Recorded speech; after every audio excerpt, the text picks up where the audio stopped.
부산시 조직 개편안이 부산시의회 기획재정위원회를 통과했습니다. 핵심은 경제부시장을 미래혁신부시장으로 바꾸는 겁니다. 경제부시장이 맡고 있던 경제 분야를 재배치해 행정부시장이 경제와 민생을 총괄하고 미래혁신부시장이 도시균형과 계획, 건축, 교통 등 미래도시 공간을 조성하는 중장기 계획을 맡게 됩니다. 하지만 미래혁신의 개념이 추상적이다 보니 보여주기식 조직 개편이 아니냐는 지적이 제기됩니다. 부산시 조직 개편안과 추경 예산안을 보면 부산의 미래혁신은 건설과 토목인 것 같습니다. 또 경제부시장이 없어지게 돼 민생 경제를 소홀히 하는 것은 아닌지 우려의 목소리가 나옵니다. 부산시 경제가 지금 상당히 안 좋습니다. 안 좋은데 이거에 대한 경제에 대한 활성화 방안을 더 가져가야 되는데 부산시 의지가 더 약한 것 같은데. 사람과 돈을 어디에 집중하느냐를 보면 그 조직의 방향성, 목표를 알 수 있습니다. 부산시정도 마찬가지일 겁니다. 부산시 조직 개편까지 지역 언론에서 논할 필요가 있나 하실 수도 있는데 한번 토론해 보겠습니다. 부산시 조직 개편, 우리 뉴스앤이슈가 처음 다루는 그런 주제 같은데요. 신설 조직도 있고 또 변화되는 부분도 있고 이런 부분들을 좀 짚고 넘어가면 좋겠습니다. 현재 가장 큰 부분은 그동안 시장 체제 아래에 행정부시장과 경제부시장 체제로 이루어졌던 조직이 행정부시장과 그리고 미래혁신부시장 체제로 개편이 되었다라는 점이 가장 큰 지점입니다. 특히 지금 미래혁신부시장이 경제부시장을 대체하는 것과는 다르다라고 보이는 지점이 그동안 경제 분야에서 좀 더 전문적이고 그리고 좀 더 빠른 움직임을 하기 위해서 이루어졌던 디지털 경제 혁신실이나 금융 창업 정책관 그리고 첨단 산업국과 같이 기존 경제부시장 체제에 있었던 실국이 이제는 행정부시장 체제로 옮겨졌다라는 부분에서 지금 미래혁신부시장 같은 경우는 경제나 산업에 대한 기능보다 도시에 대한 전반적인 디자인과 그리고 글로벌 허브 도시의 맞춤형으로 조금 더 도시를 개편하는 부분에 좀 집중이 되어 있지 않은가라는 부분에서 조금 새로웠습니다. 특히 미래혁신부시장 체제로 들어가는 실은 도시혁신균형실, 도시공간계획국, 주택건축국, 교통혁신국, 그리고 신공항 추진본부와 신설된 미래디자인본부까지 들어갑니다. 이제 결과적으로는 부산을 어떻게 디자인할 것인가, 이제 부산의 시민들이 거주하는 환경에 대해서 어떻게 개선할 것인가에 좀 집중한다라는 느낌이 들고요.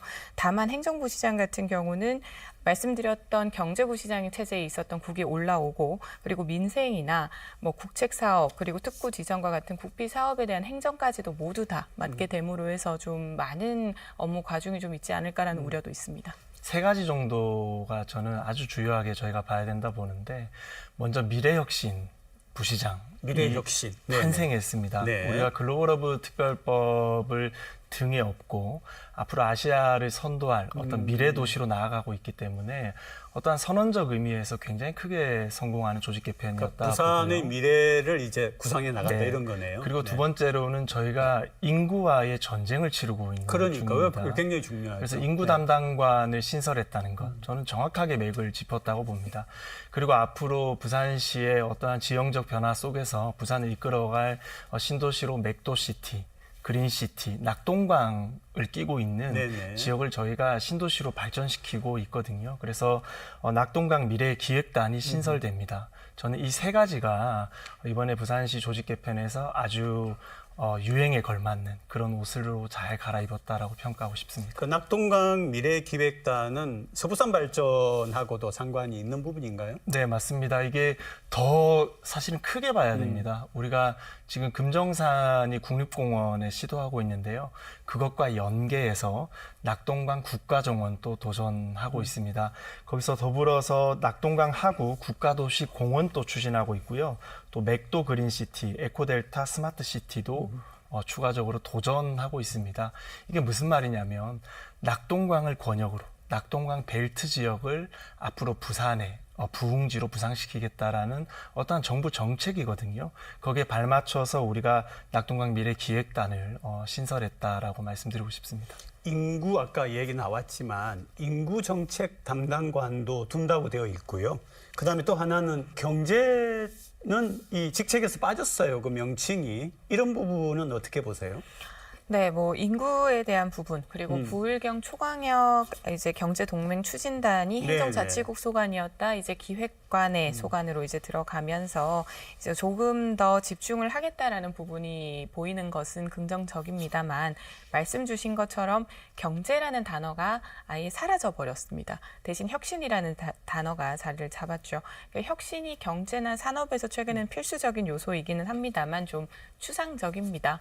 변화 그 이상을 혁신이라고 얘기를 합니다만 보통은 기술에 대한 산업에 대한 이야기를 하는 상황에서 기술과 산업 중심의 실국은 행정부시장으로 이관이 되고 미래혁신이라는 단어로 지금 도심에 대한 부분이 또 미래혁신부시장으로 들어가 있으니 좀 차이가 있는데요. 말씀드린 것처럼 지금 현재 미래혁신부시장 체제에서는 도시 균형과 환경, 신공항 그리고 공원 녹지 이런 부분으로 좀 집중이 되어 있습니다. 거기에 디자인까지 들어가 있고요. 이러다 보니 그동안 행정과 경제를 좀 분리해서 기본 계획이나 행정 사업 중심으로 또 민간 기업 유치나 좀 전문성을 발휘해 왔던 이 투 트랙이 이제는 행정부시장 체제 위주로 조금 간다라는 느낌이 있습니다. 그렇기 때문에 이에 대해서 대외적인 소통을 얼마나 유기적으로 할 수 있고 그리고 연계된 사업에 대해서 얼마나 전문성을 발휘할 수 있을지는 좀 지켜봐야 하지 않나 약간 우려가 되는 지점이기는 합니다. 그러니까 행정부시장 관련해가지고 뭐 업무가 과중된다, 뭐 또 여러 가지가 시의회에서 이미 그게 문제제기가 됐다고 하더라고요. 네, 이제 시의회 상임위에서 이제 기존의 경제부시장의 업무 소관이던 경제 파트가 행정으로 넘어가기 때문에 또 어느 정도 업무에 가중이 되지 않을까라는 지적이 제기되었었는데요. 저는 또 관점이 좀 다릅니다. 이 부시장이 두 분이 계시는데 이 부시장 산하에는 하위 기관까지 합치면은 4,5천 명의 직원들이 있거든요. 이 공무원들이 숫자가 많기 때문에 사실은 이 업무가 하나 더 추가되더라도 그것을 소화해낼 수 있는 역량과 전문성은 충분하다.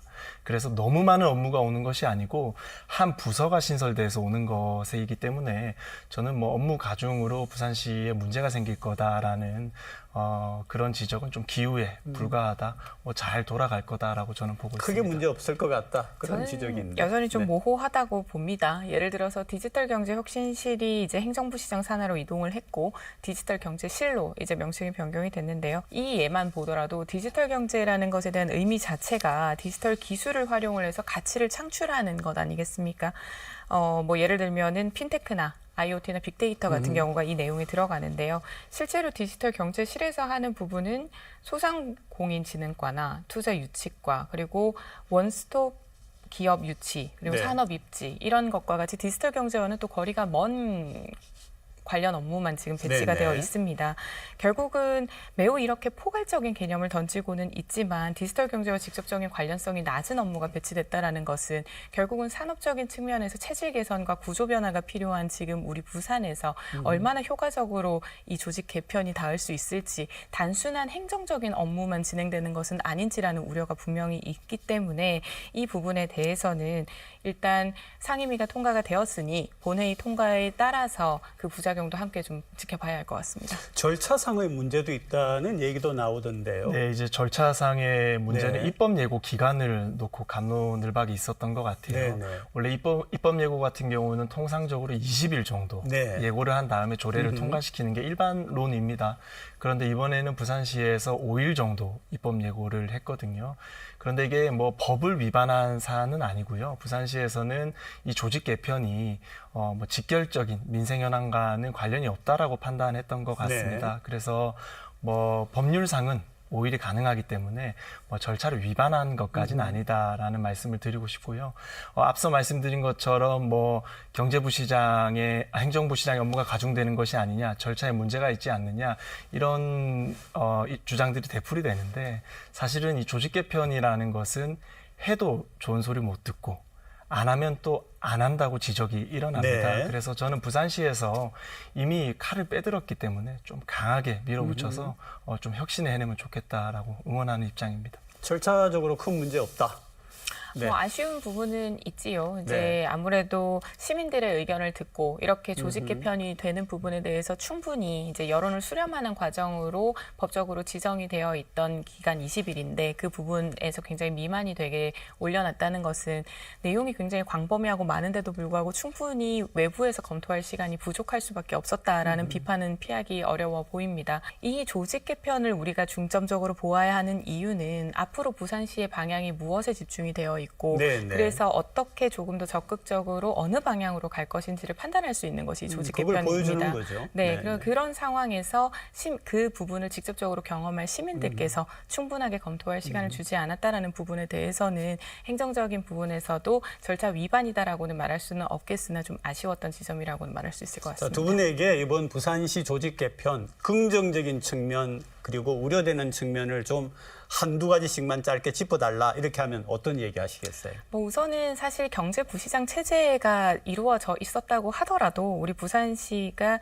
GRDP에서 특광역시 기준 최하위였던 것은 변하지 않았습니다. 이제 그런 지점에서 이제 산업 전환도 두드러지지 않은 상황에서 뭔가 조금 혁신적으로 그렇다면 제대로 한번 행정의 영역에서 풀어보겠다라는 의도가 보인 것은 또 다른 관점의 전환인 것 같아서 그 부분은 또 긍정적으로 좀 판단을 하고 싶고요.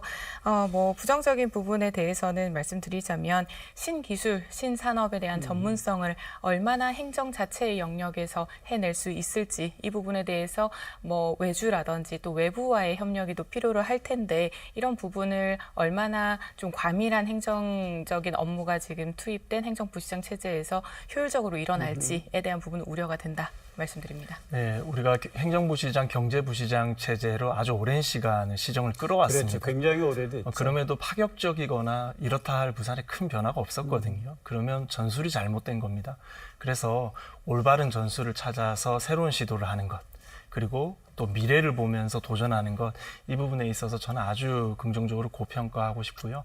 다만 우려되는 지점은 이 얼마나 잘 적응을 빨리 할 수 있느냐. 우리가 적응은 언젠가는 하겠지만 이 관내 조직 개편이라는 것은 시민의 민생과 직결됩니다. 그래서 우리가 빨리 적응하는 것이 저는 좀 우려된다. 잘 되면 좋겠다라고 생각합니다. 네, 오늘도 두 분 고맙습니다. 네.